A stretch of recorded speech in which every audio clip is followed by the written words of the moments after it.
요한계시록 11장 1절에서부터 8절까지입니다.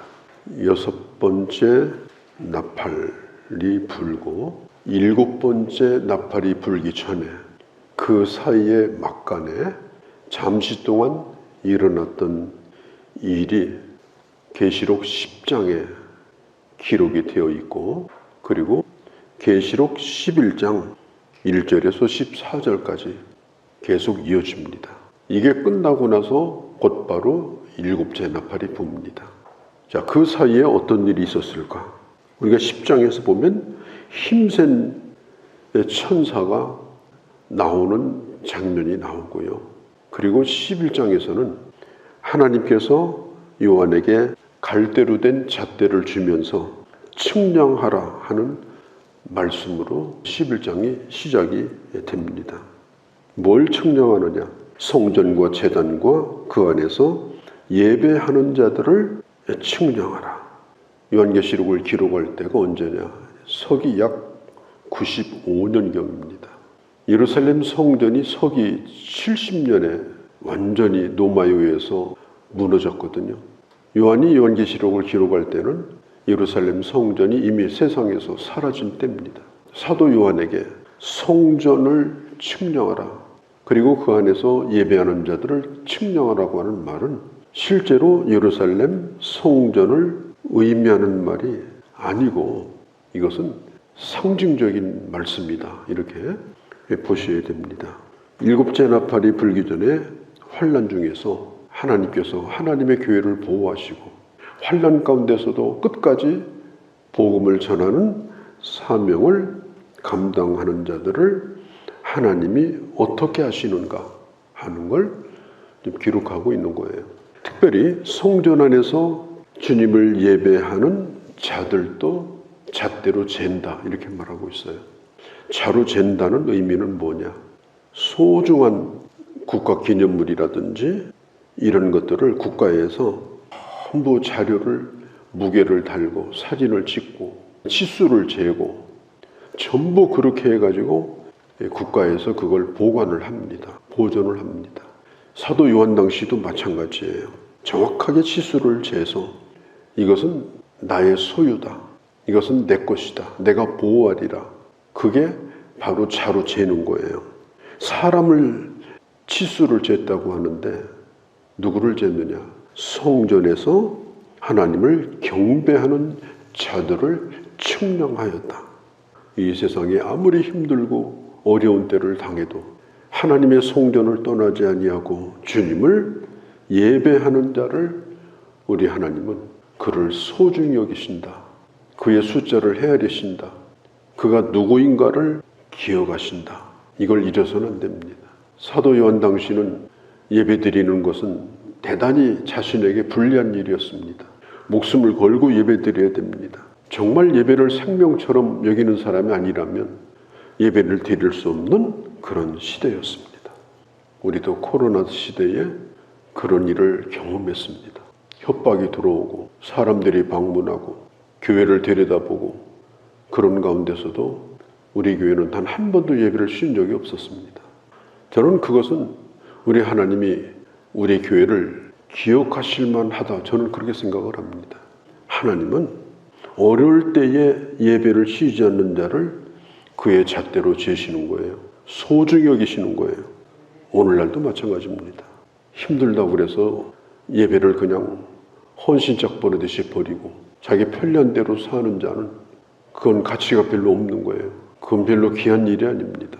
그런데 성전 바깥에 그곳에서는 측량하지 말라, 짓밟히도록 그냥 두었습니다. 거룩한 성은 42달 동안 짓밟히도록 하나님이 허락을 하시는데 1260일입니다.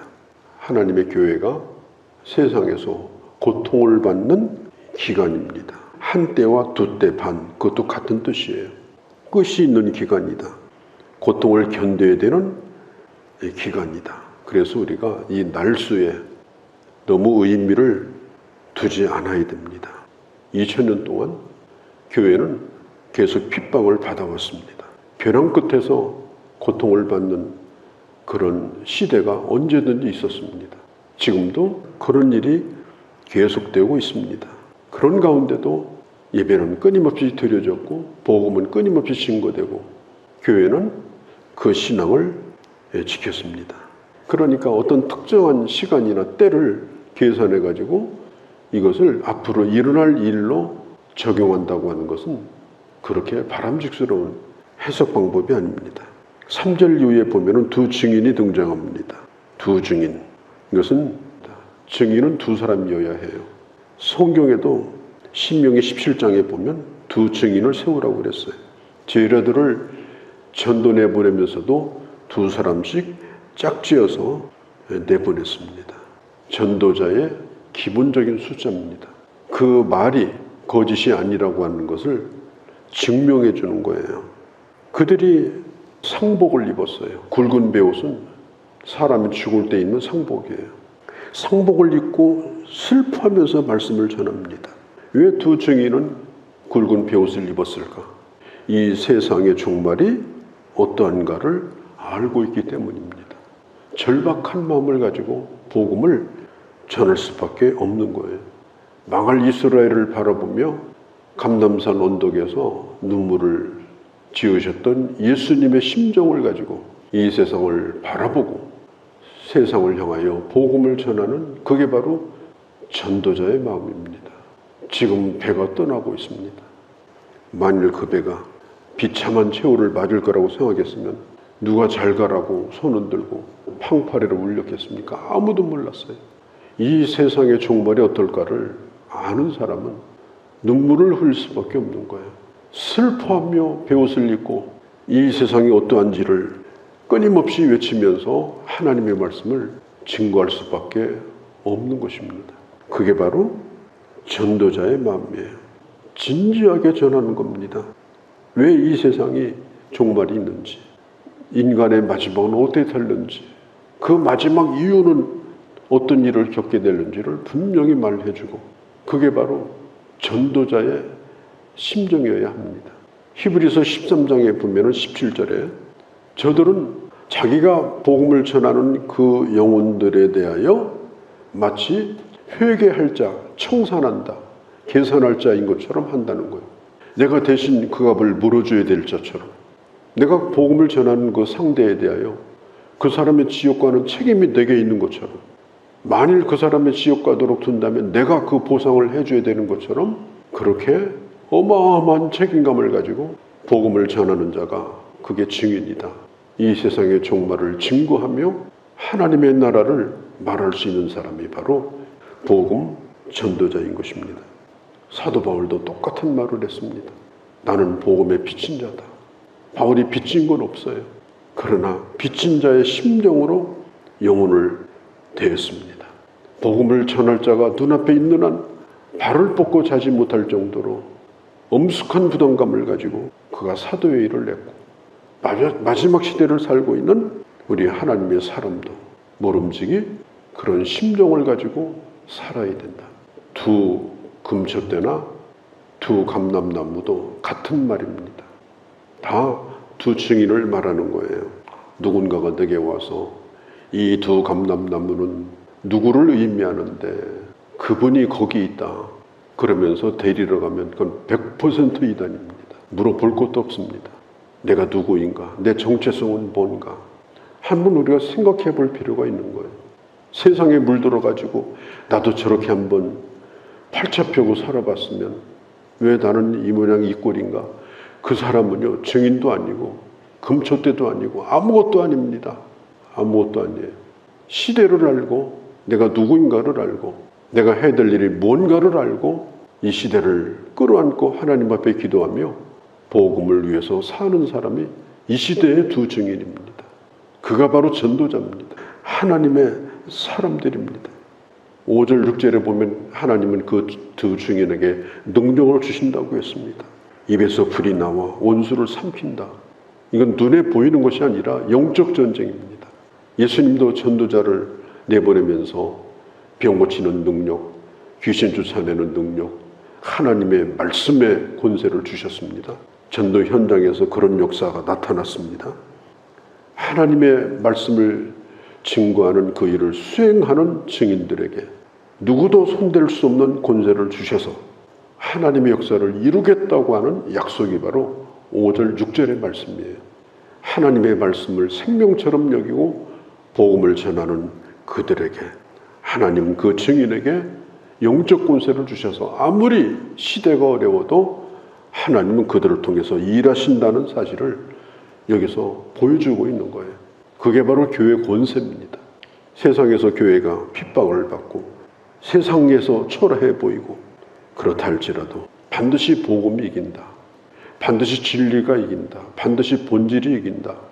반드시 하나님의 교회가 승리한다. 다시 한번 보여주고 있는 것입니다. 예수님도 하나님의 교회에 음부의 권세가 감히 이기지 못하는 권세를 주셨다고 했습니다. 예수 믿는 사람들조차도 교회가 뭔지를 모르는 사람들이 있어요. 너무너무 교회를 우습게 여기고 교회를 사람 집단으로 보고 말이죠. 목회자를 무슨 회사 회장이나 사장으로 알고, 그것은 정말 잘못된 일입니다. 하나님의 교회를 하나님이 2000년 동안 그런 방법으로 지켜주지 않았습니다. 숨도 못 쉬고 연약하고 몇몇이 모여있는 교회 같았지만 하나님이 그들의 교회를 지켜주셨고 그들의 교회로 말미암아서 이 땅에 이제까지 하나님의 복음이 증거된 것입니다. 소아시아 7교회는 몇십 명도 안 되는 교회들이었습니다. 그런데도 하나님은 그들을 기억하신 겁니다. 오늘 지상에 있는 모든 교회가 다 소중한 것이고 거기에 있는 성도가 누구이든지 다 귀한 것이고, 특별히 복음을 전하는 그 증인 한 사람 한 사람은 우리 주님 앞에는 가장 소중한 존재다. 하나님이 그들을 지키신다. 물론 고난의 때는 있습니다. 그렇지만 반드시 승리한다. 그걸 오늘 성경이 말해주고 있어요. 7절에 마칠 때에, 사명을 다 마칠 때, 충분히 복음을 증거했을 때, 그때에 무저갱에서 짐승이 올라오는 걸 봅니다. 그 증인과 전쟁을 일으킵니다. 무저갱에서 올라오는 짐승이 뭐냐? 정치적인 것, 혹은 종교적인 것, 혹은 문화적인 것, 하나님의 나라를 반대하며 강력하게 이 세상을 통치하려고 하는 이 세상의 그런 풍습들, 이 세상의 문화들, 이 세상의 권력들, 그게 바로 짐승의 세력이에요. 오늘날도 이 세상은 만만치 않습니다. 정치적인 능력, 군사적인 능력, 문화적인 영향력, 이런 것을 가지고 이 세상을 지금 덮어먹으려고 합니다. 그럴 때 우리는 어떻게 해야 되느냐? 박해를 당하고 순교를 당하는 일이 끊임없이 일어납니다. 이런 말이 있습니다. 때때로 원수 마귀와 정면으로 마주치지 않는다면 그 사람은 마귀와 한 길을 가고 있음이 분명하다. 저도 그 말에 동감합니다. 우리가 이 세상의 문화와 풍조에 대하여 정면 충돌하는 심정이 없고, 이게 좋고 세상이 얼마나 살기 좋아졌나, 거기에 취해 산다면 지금 마귀하고 어깨동무하고 지금 가고 있는 그런 모습일 가능성이 높다. 지금 이 세상은 어둠 가운데서 튀어나온 짐승의 세력이 자기 자리를 지키려고 몸부림을 치는 이런 시대에 지금 교회가 존재하고 하나님의 사람 하나하나가 지금 존재하고 있는 거예요. 치열하게 예수 믿어야 되고, 치열하게 교회를 지켜야 되고, 치열하게 하나님의 말씀을 증거해야 되는 것입니다. 언제까지? 증인의 사명을 다할 때까지. 9절 10절에 보면 두 증인이 결국은 죽음을 당합니다. 그들의 시체가 버려지고 구경거리가 됩니다. 증인을 죽인 날을 기념으로 삼고 잔치를 벌입니다. 그런데 그것으로 끝나지 아니하고 3일 반이 지나자 두 증인이 다시 살아납니다. 13절에 보면 두 증인이 하늘로 올라가는 것을 보고 있는 원수들이 7,000명이 죽임을 당합니다. 역사가 그래왔어요. 교회가 다 죽는 것처럼, 기독교가 사라지는 것처럼 그런 위기를 수없이 당해왔습니다. 그때마다 하나님의 교회를 다시 살리셨습니다. 그때마다 하나님은 새로운 부흥의 때를 주셨습니다. 그때마다 하나님께서 다시 하나님의 교회를 보호하시고 결국은 하나님의 나라를 대적한 자들을 부끄럽게 만드는 일들을 지금까지 2000년 동안 해오신 거예요. 교회 미래는 어떨까? 예수 믿는 사람의 미래는 어떨까? 그리고 우리는 어떻게 살아야 되나? 이걸 오늘 성경이 말해주고 있어요. 역사적으로 교회 존폐 문제가 심각했던 때가 있었지만 교회는 결코 패하지 아니하고 승리했습니다. 하나님의 교회에 대해서 비관적인 생각을 가진 사람은 그 사람은 저 어둠에서 나온 무저갱의 짐승 같은 생각을 가진 사람이에요. 하나님이 지키신다. 반드시 복음은 승리한다. 우리 교회가 증인의 사명을 다하고자 하는 이걸 잃어버리지 않는다면 반드시 하나님은 우리 교회를 축복하시고 부흥케 하시고 이 땅에서 하나님의 놀라운 역사를 이루신다. 이 분명한 하나님의 뜻을 깨닫고 그리고 마지막 시대에 깨어서 주신 사명을 감당하는 그런 우리 교회와 우리가 되어주시기를 바랍니다. 오늘 주의 말씀을 들었습니다. 이 마지막 시대에 우리를 증인으로 세우셨나이다.